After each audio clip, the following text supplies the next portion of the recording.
Hi hello வணக்கம். இன்றைக்கி பார்த்தீங்கன்னா ஒரு சின்னதாக ஒரு செகண்ட் ஹேண்ட்ஸில் வண்டி வாங்கியிருந்தோம். எப்போயுமே ஏதாவது வாங்கினோம் அப்படின்னா நாங்கள் நாமக்கல் ஆஞ்சநேயர் கோயிலுக்கு போயிட்டு பூஜை பண்ணிவிட்டு அதுக்கப்புறம் தான் வந்து வீட்டுக்கு எடுத்துகிட்டு வருவோம். ஸோ அதே ப்ராசஸ் தான். ரொம்ப ஹாப்பி. புதுசாக இருந்தாலும் பழசாக இருந்தாலும் நமக்குன்னு வரும்போது அது ரொம்ப பெரிய ஹாப்பியாக இருக்கும்.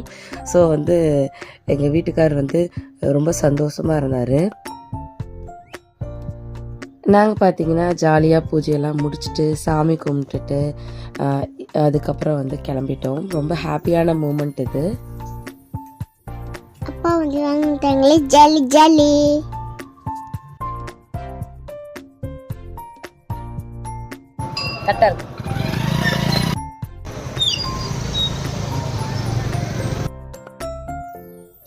இந்த வீடியோ பிடிச்சிருந்தா சப்ஸ்கிரைப் பண்ணுங்க, ஷேர் பண்ணுங்க. பாய் பாய்.